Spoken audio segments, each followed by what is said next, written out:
Success isn't about luck. It's about the consistent choices you make each day.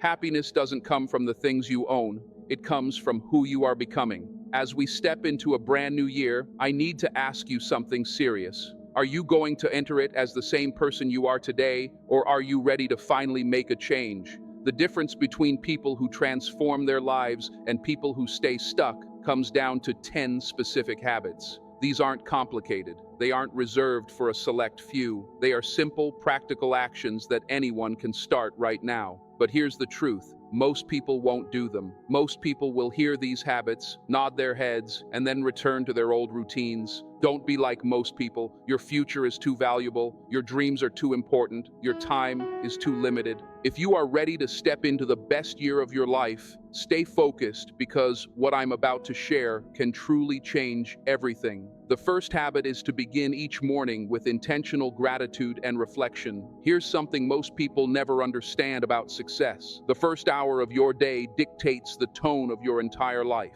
After observing people for decades, I can say this with certainty. The moment you wake up, you are either taking control of your day or allowing it to control you. Most people reach for their phones immediately. They scroll through social media, check messages, and let the concerns of others invade their minds before they've even considered their own lives. That is not how successful people start their day. That is not how people who transform their circumstances begin their mornings. You need to understand something fundamental. Your mind is like a garden, and the first thoughts you plant in the morning are the seeds that will shape your day. When I talk about intentional gratitude, I'm not referring to some vague, general feeling of thankfulness. I mean a conscious, deliberate practice that literally rewires your brain. Before your feet touch the floor, take 60 seconds to identify 3 specific things you are grateful for. Not generalities like health or family. I mean tangible specifics, like the fact that your car started yesterday without issues, the fact that you slept in a bed while millions did not, or the fact that you have the ability to read, learn, and grow. This isn't a feel-good exercise. This is practical psychology. By training your mind to notice things to be grateful for, you are literally reshaping your neural pathways. You are teaching yourself to see opportunities instead of obstacles and programming your mind for success rather than failure. Reflection is the other side of this coin, and it's something most people entirely overlook. Reflection means sitting quietly for 10 minutes and asking yourself real questions. What did I learn yesterday? Where did I fall short? What can I do better today? Successful people don't live on autopilot. They examine their lives, evaluate their decisions, and extract lessons from every experience. Reflection isn't about dwelling on the past. It's about mining your experiences for wisdom. Every day contains valuable information about who you are and who you are becoming. But if you never pause to reflect, you'll continue repeating the same mistakes, wondering why your life isn't progressing when the truth is, you are not evolving. When you combine gratitude with reflection, you start the day from a position of strength rather than weakness. You shift from being reactive to being proactive. You stop waiting for life to happen to you and start deciding what kind of day you will have. I've seen people transform their entire lives simply by changing their morning routine. People who were frustrated, stuck, or financially struggling began practicing intentional gratitude and reflection, and within months, their income increased, their relationships improved, and their health got better. You might think this sounds exaggerated or impossible, but I've witnessed it firsthand over decades of studying human behavior and personal growth. This works because your morning sets the tone for the rest of your day. If you start rushed, stressed, and negative, that energy follows you into every conversation, decision, and action. If you start calm, grateful, and reflective, you carry that energy into work, relationships, and every challenge. Think about it logically. When you are grateful, you cannot be angry. When you are reflective, you cannot be impulsive. When you are intentional, you cannot be scattered. These states are incompatible. By controlling your morning, you control your mental and emotional state for the entire day. Here's a practical example. Wake up at 6 in the morning. Instead of grabbing your phone, sit on the edge of your bed for 1 minute. Identify 3 specific things you are grateful for: a meaningful conversation you had yesterday, the fact that your car functioned perfectly, or a lesson learned from a mistake. Feel the gratitude in your body. Then spend 10 minutes in quiet reflection. Examine what went well yesterday, what didn't, and identify one thing to improve today. Visualize yourself handling that situation more effectively. This process takes just 11 minutes. 11 minutes that can completely change the trajectory of your day. Some of you are probably thinking you don't have time for this. You think life is too chaotic, too busy, too demanding. Let me be clear. You have time for what you make time for. If I followed you around for a day, I'd find at least 2 hours of wasted time, scrolling, watching meaningless content, engaging in unproductive conversations. The problem isn't time, it's priorities. You haven't decided that your growth matters more than your distractions. You haven't made the commitment that you are worth 11 minutes of deliberate daily practice. Here's a hard truth. If you can't control your morning, you can't control your life. If you wake up reacting to everyone else's demands, you train yourself to be a reactor instead of a creator. You teach your mind that other people's priorities are more important than your own. This programs you for mediocrity. Truly successful people protect their mornings like their lives depend on it, because they do. Show me someone's morning routine, and I'll show you their future. Someone who starts their day with intention is heading somewhere. Someone who hits snooze 5 times and checks their phone before coffee is stuck. The beauty of starting your morning with gratitude and reflection is that it costs nothing. You don't need equipment, a gym, or a program. You simply need to decide to take control of your first hour. You need to invest in yourself. Investing time in yourself doesn't take time away from anything. It creates more time, energy, and clarity. When your day begins right, everything else becomes easier. Work is more productive, decisions are clearer, relationships stronger, all because of 11 minutes of intentional practice. Imagine doing this every day for 30 days. Where would you be? What problems would solve themselves simply because your mental state changed? What opportunities would you notice that you're currently missing? You'd be a different person, not because the world changed, but because you did. When you change, everything changes. Your energy, your perception, your results all shift. This is not motivational fluff. This is practical, proven wisdom that works every time it's applied. The only question is whether you'll apply it, whether you'll stop making excuses and start making progress. Your future is waiting. The only barrier between you and the life you want is the decision to begin tomorrow morning with intention. The second habit is to read daily to expand your mind and perspective. Your income will rarely exceed your personal growth. I've said this for years, and I'll keep saying it because it is an undeniable truth. Reading is the fastest way to accelerate your personal development. Reading just 30 minutes a day sets you apart from 90% of the population. Most people stop learning after finishing school. They think education ends with a diploma. But growth doesn't stop there. Every book you read, every article, every lesson learned widens your perspective and enhances your thinking. You expose yourself to new ideas, new strategies, and new ways of approaching life. You increase your ability to make smarter decisions, notice opportunities, and handle challenges effectively. Reading is not just about accumulating knowledge, it's about transforming how you think, act, and respond to the world. When you make reading a daily habit, you gradually become someone who thinks bigger, acts with more wisdom, and commands more influence over your own life. They're wrong. Education is a lifelong journey, and reading is the vehicle that takes you there. Every book you open is a conversation with someone who has lived longer, learned more, or experienced something you haven't. When you sit down with a book, you are sitting with a mentor who has spent years figuring out what works and what doesn't. You're receiving decades of wisdom in just a few hours of reading. The problem is that most people treat reading like a luxury instead of a necessity. They say they don't have time or they're too exhausted after work. They promise themselves they'll start when life slows down, but life never slows down. You either make reading a priority or you stay exactly where you are. I've met countless people who complain about their circumstances but refuse to pick up a book. They want better results without better information. They want to earn more without learning more. That's like trying to build a house without tools. It simply doesn't work. You cannot improve what you don't understand, and you cannot understand what you don't study. Reading provides the knowledge you need to make better decisions. Better decisions lead to better actions, and better actions lead to better results. It's that simple. Imagine reading every day for an entire year. Depending on your pace and dedication, you could finish between 12 and 24 books.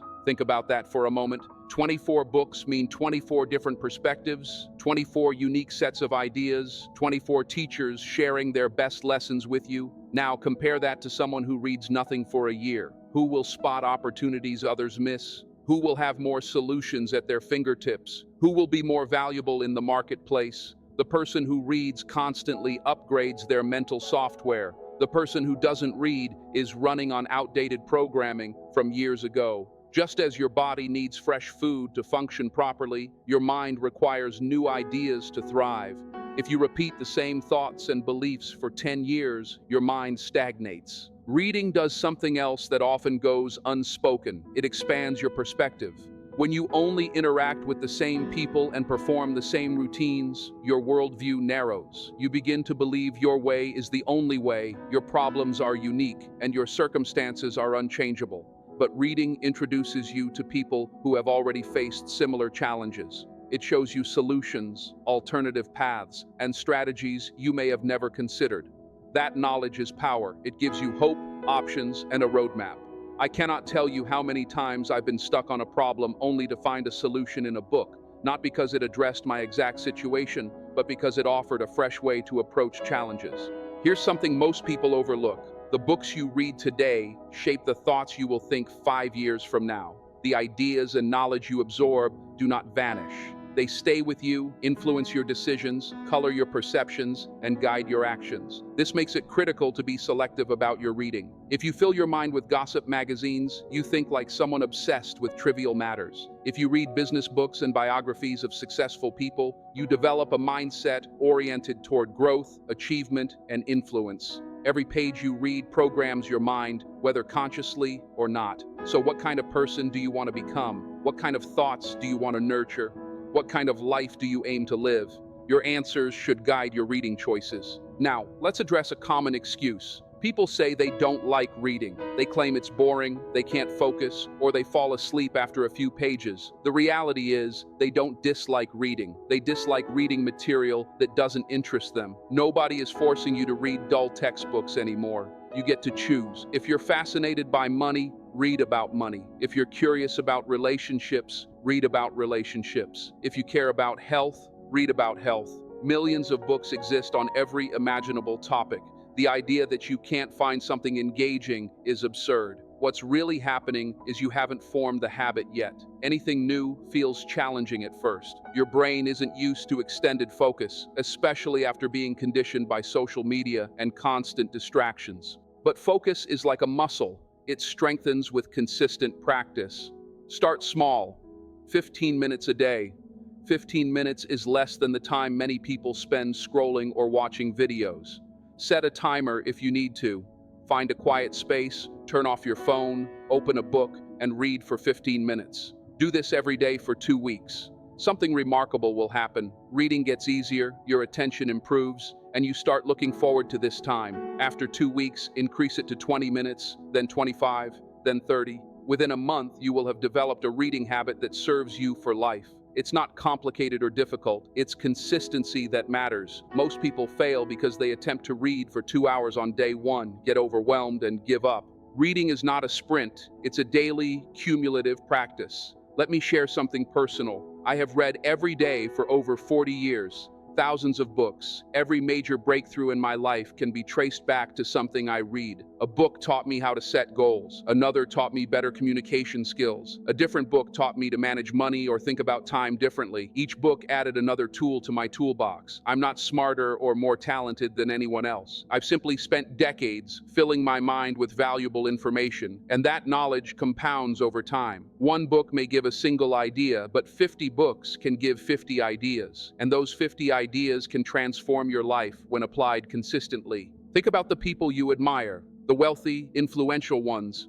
Almost all are avid readers. Warren Buffett reads for hours every day. Bill Gates reads around 50 books a year. Oprah created a book club because she believes in the power of reading. These individuals didn't wait until after success to read. Reading was part of the foundation of their success. Knowledge is the real currency. Money can be lost, jobs can vanish, but what you know and the habits you form through learning remain with you forever. This is why reading is the most valuable investment you can make. Here's my challenge. Before the new year begins, commit to reading every single day, not occasionally, not when you feel like it, every day. Make it as non-negotiable as brushing your teeth. Purchase 3 books immediately, one about money, one about personal development, and one on a topic that intrigues you. Place them where you will see them every day, by your bed, on your coffee table, or somewhere visible. Tomorrow morning, after practicing gratitude and reflection, pick up 1 book and read for 15 minutes. Repeat the next day and the day after that. Don't break the chain. Don't make excuses. Just read. In 1 year, you will have read at least 12 books, 12 new perspectives, 12 new teachers, 12 sources of wisdom, and your life will be transformed. Not slightly different, but dramatically different. You will think differently, see differently, and act differently. Different actions create different results, and that is the power of daily reading. This is why you cannot step into the new year without this habit firmly in place. Your future self is relying on the choices your current self makes today. Most people drift through life without direction, going to work, returning home, watching TV, and repeating the same routine. Then they wonder why nothing changes, why they feel stuck. The truth is simple: you cannot hit a target you cannot see, and you cannot reach a destination you haven't chosen. Without clear goals, you are just drifting, letting life happen instead of making life happen for you. I've studied successful people for decades, and here's a certainty: every person who achieved something significant had clear, specific goals written down, not vague wishes, not someday dreams. Written goals they reviewed regularly. Most people don't understand this. Writing a goal once is not enough. You cannot set one in January and forget about it until December. That is why 92% of people fail at achieving New Year's resolutions. They set it, feel excited for a week, then life gets busy. They stop thinking about the goal. They stop taking action. They stop measuring progress. By February, the goal is usually forgotten. By March, most people are back to their old habits. This is why a weekly review is absolutely critical. When you review your goals every week, you keep them alive in your mind. You remain focused on what truly matters. You notice when you are drifting off course and make corrections before small issues become major setbacks. Let me explain exactly how to create clear, effective goals. First, your goals must be specific. Saying you want to make more money is not a goal. That's a wish. A goal is saying, I want to increase my income by $20,000 this year. Saying you want to lose weight is not a goal. A goal is saying, I want to lose 25 pounds by June. Saying you want better relationships is not a goal. A goal is saying, I want to have one meaningful conversation with my spouse every evening for the next 90 days. Do you see the difference? Specific goals give you something tangible to work toward. They provide a way to measure progress. They create a finish line you can actually cross. Vague goals leave you spinning in circles because you never know if you're moving forward or not. Second, your goals need to be written down. There is something powerful that happens when you put pen to paper. It transfers the goal from your mind into reality. It creates commitment and accountability. Studies show that people who write down their goals are 42% more likely to achieve them than those who only think about them. Writing your goals down also forces clarity. When a goal is floating around in your head, it remains fuzzy. When you write it down, you have to be specific. You must make decisions and commit. I recommend keeping a goal journal or carrying a goal card with you, something tangible you can touch and see every day. Third, your goals require deadlines. A goal without a deadline is just a dream. Deadlines create urgency and compel action instead of waiting for the perfect moment. Setting deadlines signals that this matters. It communicates that this is important enough to complete by a specific date. Deadlines should be realistic, yet challenging. Too easy, and you won't grow. Too impossible, and you'll get discouraged and quit. Now let's discuss the weekly review process. This is where most people fail. They set goals and never revisit them. A weekly review should happen at the same time every week. I recommend Sunday evening or Monday morning, a time when you can sit quietly for 30 minutes without interruptions. Pull out your written goals and examine each carefully. Ask yourself, what progress did I make toward this goal last week? What obstacles arose? What do I need to do this week to move closer? What adjustments are required? These questions force critical thinking. They help you spot problems early, celebrate small wins, and stay engaged with your goals rather than letting them fade into the background. During your weekly review, track your numbers. If your goal is financial, know exactly how much you earned, saved, or invested that week. If your goal is fitness, track your workouts and your meals. If your goal is learning, track pages read or hours studied. Numbers don't lie. They show whether you're progressing or standing still. Many avoid numbers because they fear facing the truth. They don't want to see that they haven't done the work. Successful people embrace numbers because they provide feedback. Numbers reveal what works, what doesn't, and guide smarter decisions. Your goals will naturally evolve as you grow. What you want at the beginning of the year may differ by the end. This is normal. As you learn more and experience more, your priorities shift. Weekly reviews give you permission to adjust goals consciously, not impulsively. Maybe you set a financial goal but discovered a health issue that requires attention. Maybe you pursued a career goal but realized you're in the wrong industry. Adjusting goals with awareness is wisdom, not failure. Here's an example. Suppose you aim to save $10,000 this year, roughly $833 per month. During your first weekly review in January, you realize you only saved $150. You're behind pace, but because you caught it early, you can make adjustments, cut expenses, earn extra income, or sell unused items. Compare that to someone who doesn't review goals. They reach December having saved $3,000, and it's too late to recover. Weekly reviews also boost motivation. Progress, even small, fuels momentum. Seeing that you read 2 books this month, halfway toward a 24-book goal, energizes you. Losing 6 pounds in 6 weeks while halfway to your target invigorates you. Progress is the ultimate motivator, but you cannot see it if you don't measure it. You cannot celebrate wins if you never acknowledge them. Weekly reviews allow you to celebrate achievements and recommit to what remains. They also help you identify patterns. Maybe the 3rd week of every month, you consistently fall behind. Recognizing this pattern allows you to plan proactively, adjust your schedule, or prepare mentally. Most people never notice these patterns. They repeatedly hit the same wall without understanding why. Commit to clear goals and consistent weekly reviews for 1 year, and you will accomplish more than most do in 5 years. You'll develop self-awareness that most people never attain. You'll build confidence by seeing yourself follow through. Guilt and frustration from forgotten goals vanish. You become someone who finishes what they start, someone who can be trusted first by themselves, then by others. Your identity shifts from a talker to a doer. Take a piece of paper right now. Write 3 goals for the next 12 months. 1 financial, 1 health, 1 personal development. Make them specific, give them deadlines, and schedule your first weekly review this Sunday evening. Set a reminder. During that review, honestly assess your progress, plan your next steps, then take action. This simple weekly practice transforms your life. It brings clarity when others are confused, direction when others drift, and results when others make excuses. That is the power of clear goals combined with consistent reviews. That is how you take control of your future instead of hoping for circumstances to improve on their own. Now, exercise your body consistently to build lasting energy. Your body is the vehicle that carries you through life.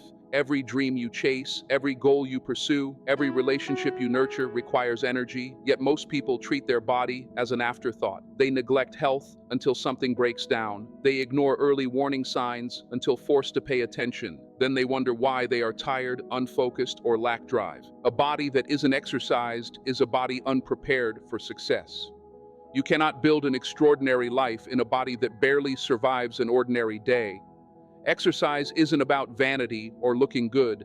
That mindset stops millions from starting. Exercise is energy production. Moving your body regularly strengthens your cardiovascular system to deliver oxygen efficiently, builds muscle for everyday tasks, improves sleep quality, reduces stress hormones, and releases endorphins that enhance mood and motivation. These benefits compound over time. A person who exercises consistently has more physical capacity, sharper mental clarity, and greater emotional resilience than someone who doesn't. That is not opinion, it's biology. Let me tell you what happens when you don't exercise. Your energy levels steadily decline. Year after year, tasks that used to feel easy start to feel exhausting. You begin choosing comfort over opportunity because you simply don't have the stamina to push yourself. Your confidence drops as you feel weak and sluggish. Your mood suffers because your brain isn't receiving the chemical boost that comes from physical activity. Your sleep quality declines because your body isn't exhausted in the right way. You become more susceptible to illness as your immune system weakens. You age faster because muscle mass and bone density deteriorate. This isn't fear-mongering, it's reality for millions who prioritize convenience over consistency.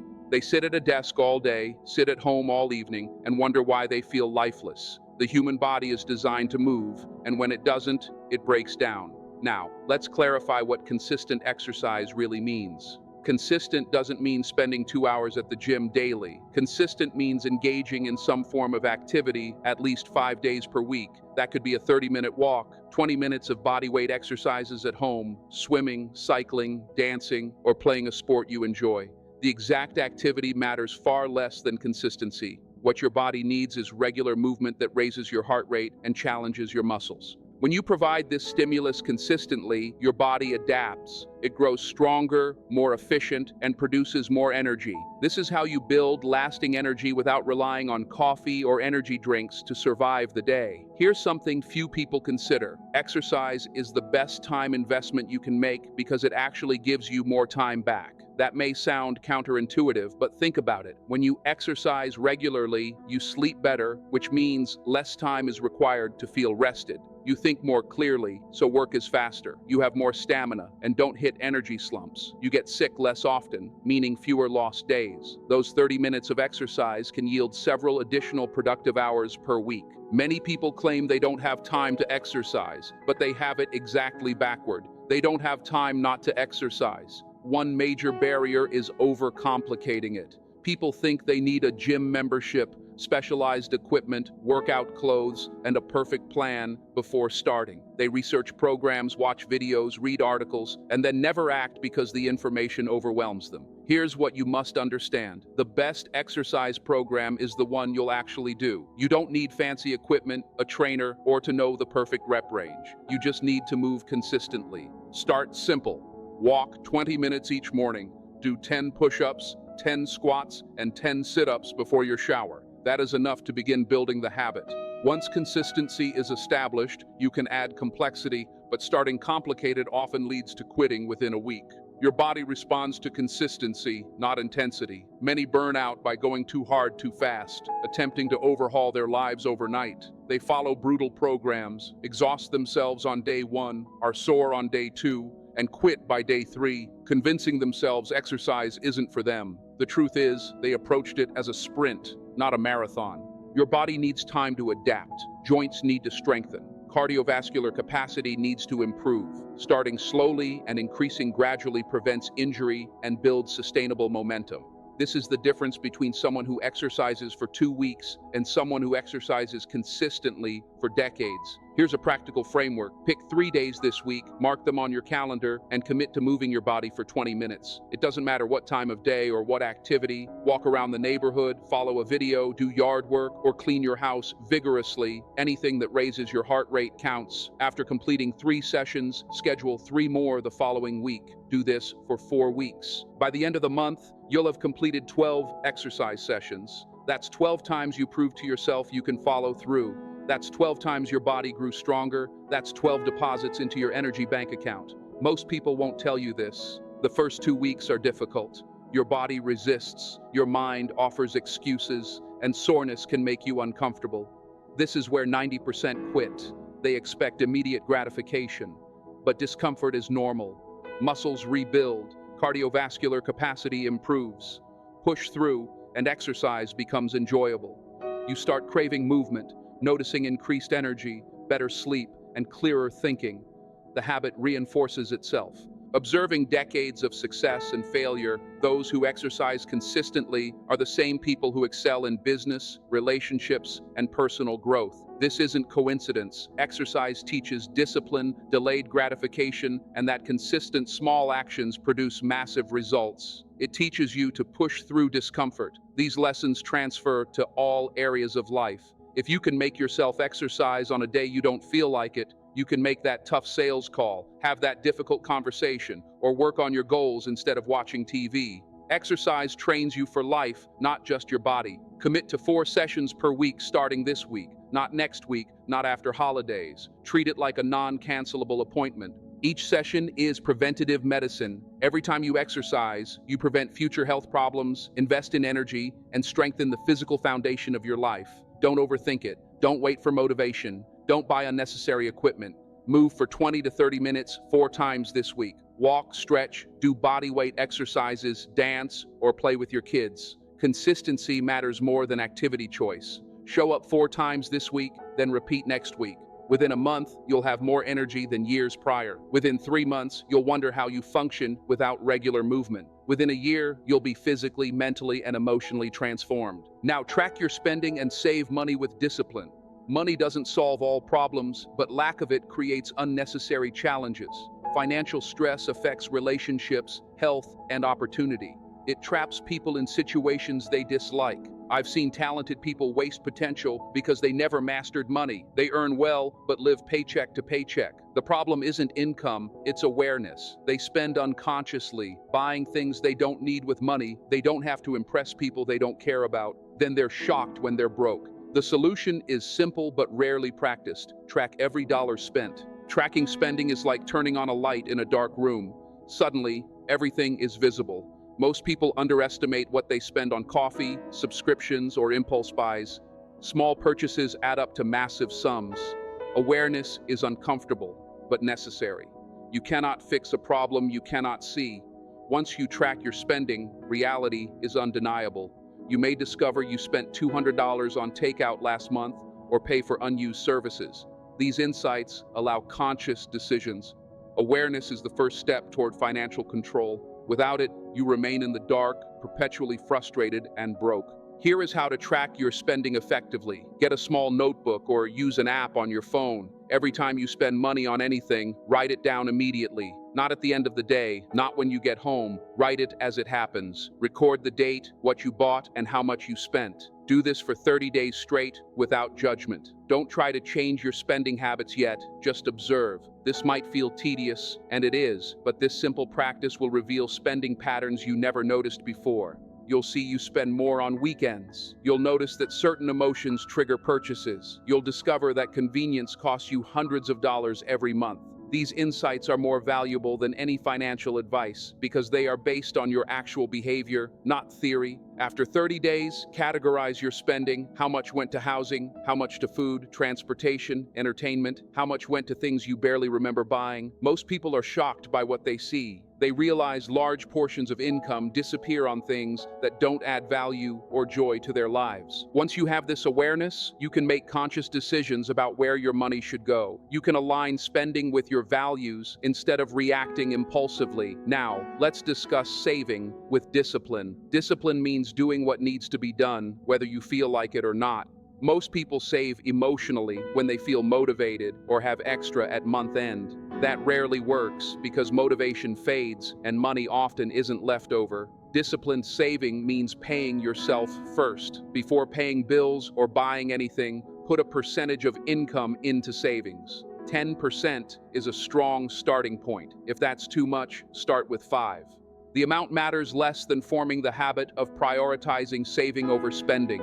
Paying yourself first declares your future is more important than immediate desires. It says, financial security outweighs temporary pleasures. Each transfer builds self-respect. Each time you prioritize savings, you prove you control your money rather than letting money control you. Over time, this changes your identity. You stop seeing yourself as someone bad with money and begin seeing yourself as a smart financial decision maker. This shift simplifies all future choices. When tracking spending and saving consistently, you'll identify unnecessary expenses. Maybe you pay $60 monthly for a gym membership you don't use. Cancel it. Maybe you buy lunch every day instead of packing your own. Change it. Maybe you use express shipping when standard would suffice. Stop it. Individually, these changes might save $50, $100 per month, but combined, they can free $300, $500 monthly. That's money that can be redirected to savings or debt repayment, dramatically improving your financial situation within a year.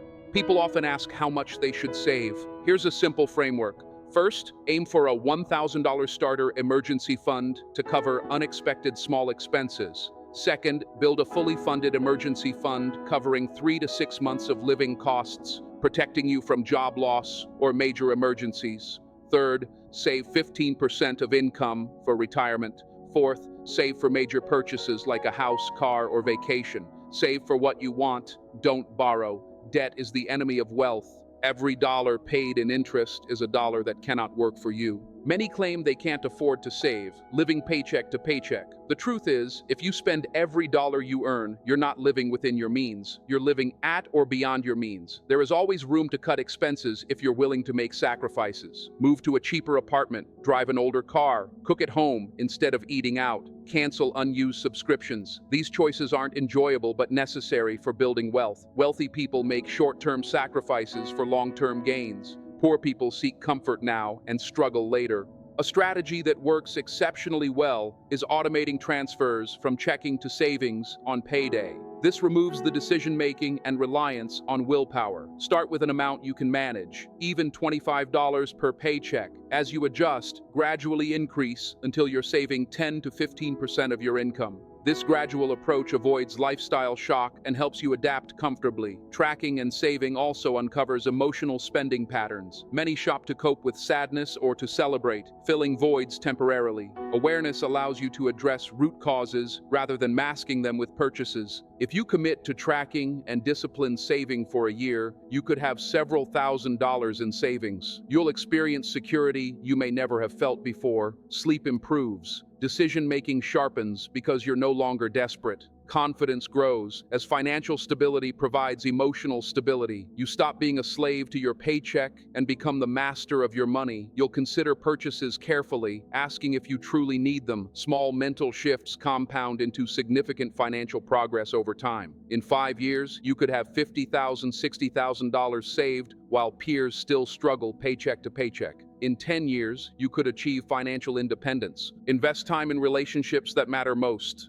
At life's end, you won't remember office hours, money earned, or possessions bought. You'll remember the people who loved you, moments of connection, and when someone showed up when needed. Yet many invest time everywhere but in these critical relationships. They skip family dinners for overtime, ignore their spouse for their phone, and promise kids they'll spend time later, which never comes. Friendships fade from neglect. One day, people wake up successful but lonely. Everything they wanted materially, but nobody to share it with. Relationships don't maintain themselves. Think of a relationship like a plant. If you don't water it, it dies. Without attention, it withers. Without nurture, it stops growing. You can't ignore someone for months and expect the bond to be strong. Every relationship requires intentional time, energy, and attention. The quality of your relationships reflects your investment. Those with deep, meaningful relationships make them a priority. Those isolated or disconnected have simply been too busy for the people who matter. The 5 people who should top your relationship list. First, your spouse or life partner if you have one. This relationship underpins everything else. When strong, life feels easier. When weak, everything feels harder. Second, your children, if any. They're only young once, and the window to influence their lives is short. Third, your parents, while they are alive, missed calls or postponed visits become regrets. Fourth, your closest friends who know you deeply and love you anyway.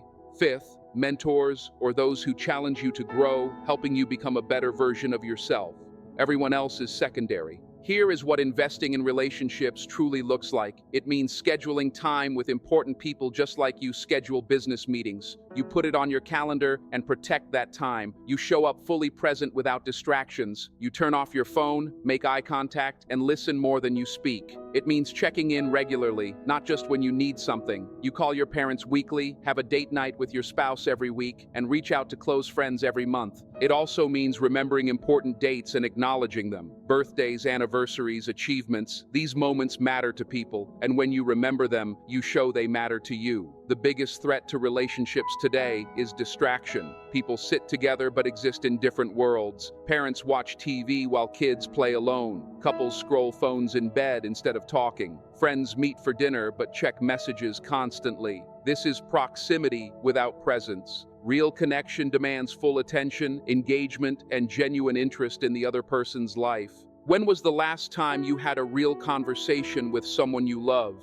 Not surface-level small talk, but a meaningful exchange where you asked thoughtful questions and truly listened, where you shared your feelings and thoughts.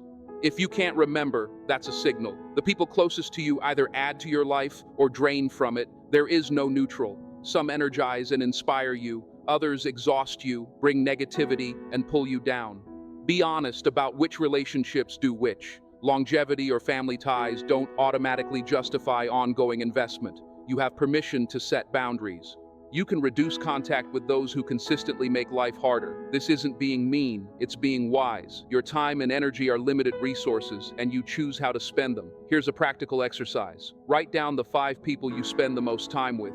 Ask about each. Does this person lift me up or pull me down? Do they encourage growth or feel threatened by your success? Do they bring positive or negative energy? Do they give as much as they take? The answers reveal which relationships need change. If you spend time with people who drain, criticize, or hold you back, you must act. This might involve difficult conversations, creating distance, or ending relationships that no longer serve you. These choices are hard but essential to protect your mental and emotional well-being. Now, focus on those who deserve more time. Your spouse needs undivided attention, at least 1 hour per day in meaningful conversation, and 1 distraction-free date night weekly. Your children need presence and engagement, not just your body, but your attention. Put down your phone when they speak. Ask about their day and listen. Play, read, and show they matter more than work or screens. Your parents need regular contact. Call weekly, visit when possible, ask about their lives, and express love while you can. Close friends need consistent attention. Don't let months pass without connecting. Schedule times to meet in person or speak by phone. These investments yield returns that money cannot buy. Relationships are where real wealth exists. Money alone cannot replace meaningful connections. You can reach every goal, but without people who care, achievements feel empty. Material possessions don't love, comfort, or celebrate for you. Love, support, and connection are the only things you carry through life. They are what remain after you're gone. Your legacy is not money or titles. It's the impact on those whose lives you touched. Pick 3 people who matter most today. Reach out, text, call, or meet them. Tell them they're important, ask how they are, and just listen without trying to fix anything. Be present. Commit to doing this weekly. Make investing in relationships non-negotiable. Protect that time because your happiness, fulfillment, and sense of purpose depend on it. One day, loved ones will be gone. Parents will pass, friends may drift, children grow up. You'll wish you spent more time with them and regret choosing work over presence. But the good news is, you still have time. Invest now in the people who matter. Build the meaningful connections that give life value. Balance work with relationships. Success is hollow without love and presence in your life. Learn 1 new skill that increases your value. The marketplace rewards value, not time.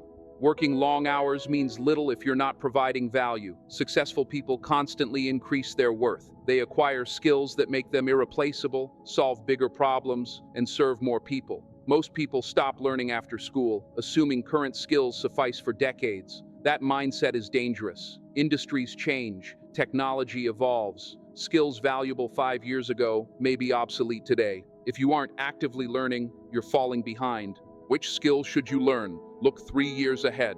What position do you want? What income? What work? Study those already there. Identify the skills they have that you don't. That gap contains your answer. Perhaps public speaking, sales, digital marketing, coding, data analysis, graphic design, or financial literacy. The specific skill matters less than its alignment with your goals. Commit to learning for at least 6 months. Real skill mastery takes time. Instant results don't exist. Most quit after a few days, expecting immediate proficiency. That's not learning, it's dabbling. Commitment means showing up daily for months, even when progress feels slow or mistakes happen.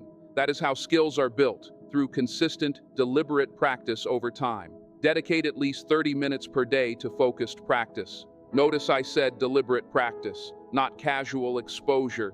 Deliberate practice means actively improving specific aspects of a skill, not just going through motions. Push slightly beyond your current ability, identify weaknesses, target them, receive feedback, and adjust. This is how true mastery develops. If you are learning public speaking, deliberate practice means recording yourself, then watching the playback and noting areas to improve. If you are learning sales, it means role-playing objections repeatedly until your responses feel natural. If you are learning a new language, it means speaking out loud consistently. 30 minutes of deliberate practice each day for 6 months equals 90 hours of focused skill development. That is enough to move from complete beginner to an intermediate level in most skills. Third, find ways to apply the skill in real-life situations as soon as possible. Learning theory is important, but application is where real progress happens. If you are learning writing, start publishing articles online. If you are learning design, offer your services to local businesses. If you are learning coding,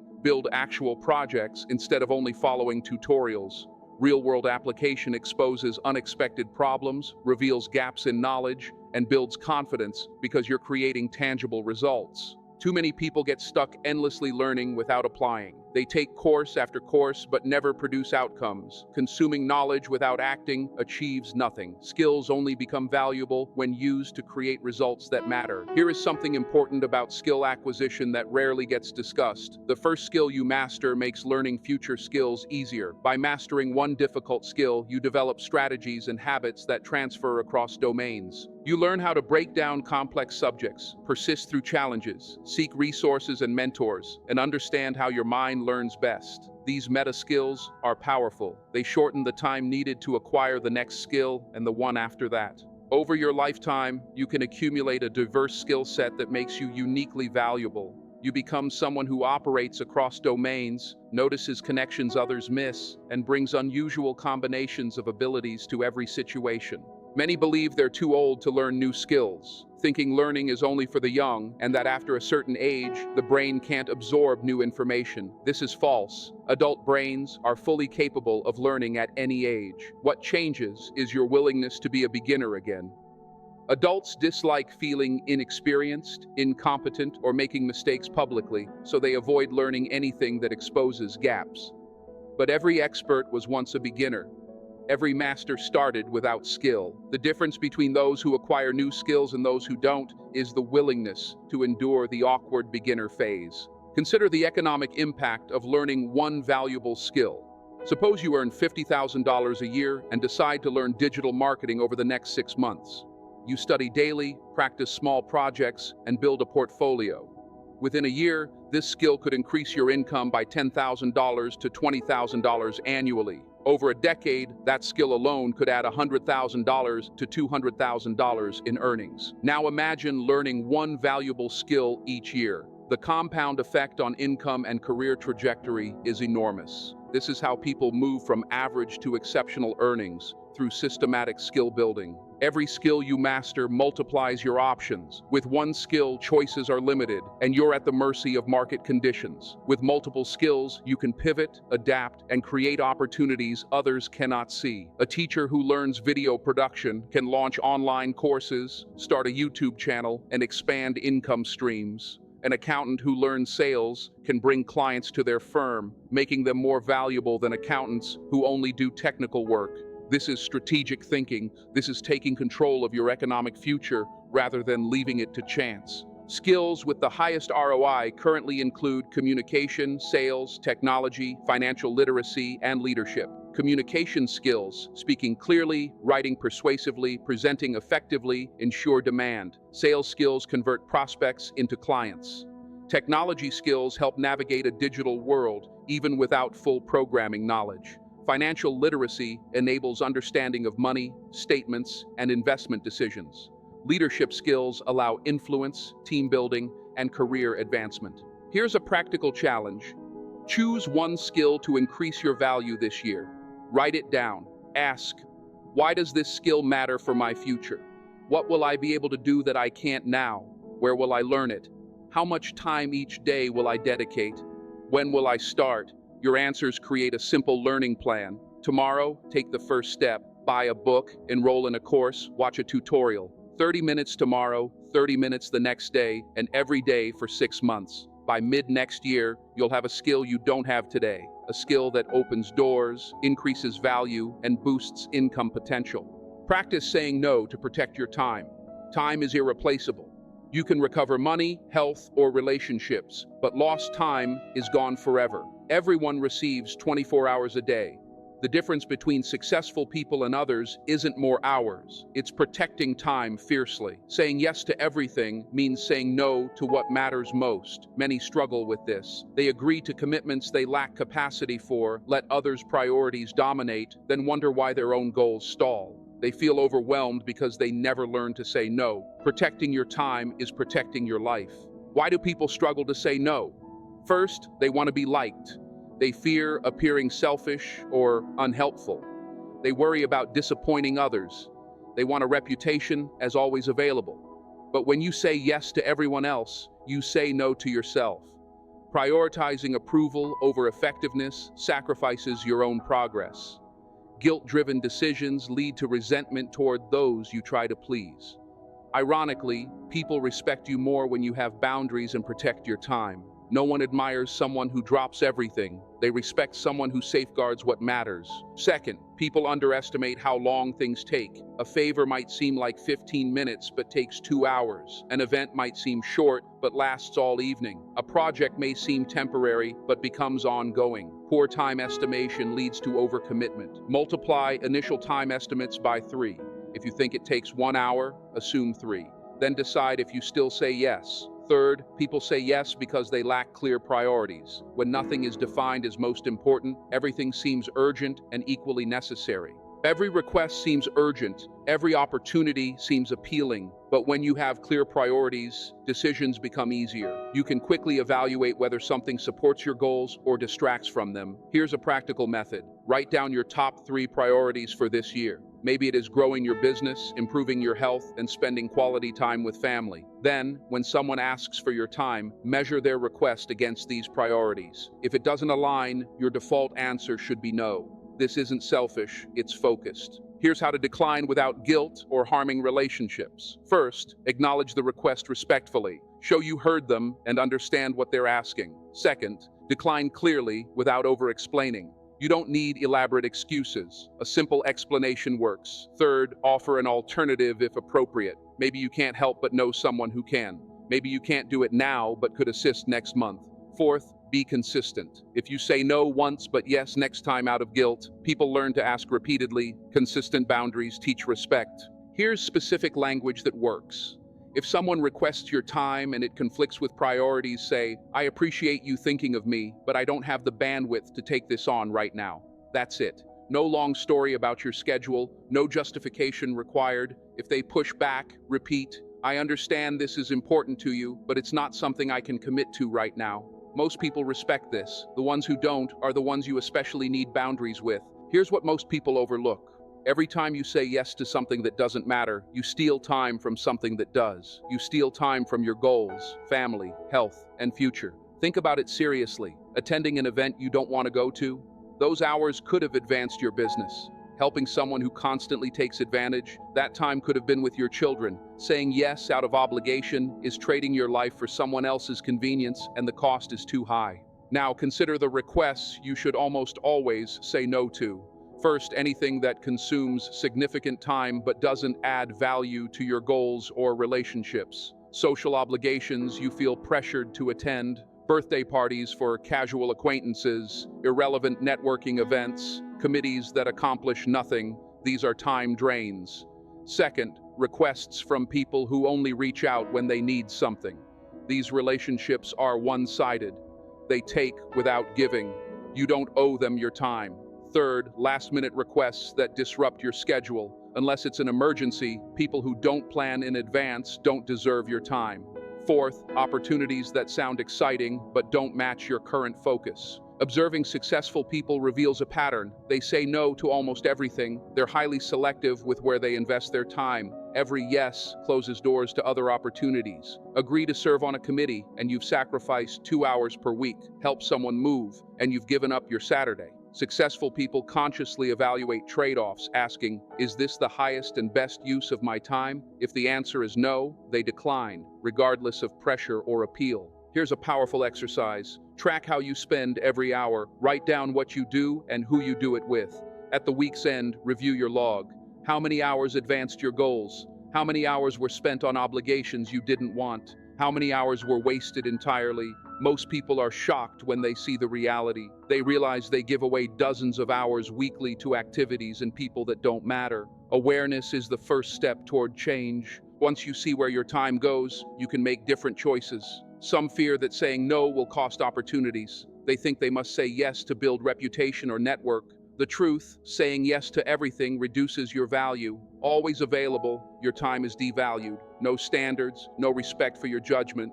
But when you are selective, saying yes only to things aligned with your goals, people notice. Your yes becomes meaningful, enhancing your reputation and opening better doors. Here's your challenge. Commit to saying no to at least one thing every week that you would normally agree to out of guilt or obligation. Practice being direct and unapologetic. Notice what happens. People respect you more, not less. You have more time for priorities. Your stress decreases, productivity increases, and the world doesn't collapse when you prioritize yourself. After a month, evaluate the results. What did you accomplish with reclaimed time? How do you feel? How are relationships affected? Learning to say no is learning to say yes to yourself. Your time, energy, and life belong to you. You decide what deserves attention. That's not selfish. It's self-respect and wisdom. Protect your precious time and use it to build a life that matters. Write down your thoughts and lessons each evening. Many live the same year repeatedly, going through the motions without learning. They repeat mistakes and face the same challenges, letting lessons slip away. They wonder why life doesn't improve despite years of experience. The issue isn't a lack of experience, it's a lack of reflection. Experience without reflection is repetition. Growth comes from analyzing experiences and extracting wisdom. Writing nightly turns daily events into lasting lessons, ensuring today's struggles become tomorrow's strengths. Writing forces organization. Thoughts floating in your mind remain vague. On paper, they must be concrete. You choose words, structure sentences, and create coherence. This clarifies thinking in ways that merely replaying events in your head cannot. Writing also creates emotional distance from events, allowing objective evaluation hours later. Patterns emerge. You see your role in challenges. You notice approaches that didn't work. You identify better strategies for next time. Those who journal develop superior emotional intelligence and problem-solving skills compared to those who don't. Here's how to make evening writing a habit. Keep it simple. 5 to 10 minutes is enough. Use a basic notebook. Don't worry about grammar or full sentences. It's for you. Capture thoughts and lessons, not literature. Write at the same time nightly. Before bed works well. Set reminders if needed. Follow a simple structure. Answer 3 questions. What happened today that mattered? What will I do differently tomorrow? These guide reflection and ensure daily lessons are captured. First, what happened today that mattered? Forces recognition of significant events. Most daily activity is routine and forgettable, but within the 24 hours, some moments are worth remembering. Perhaps a challenging conversation with a coworker, a breakthrough in a project, or a personal realization occurred.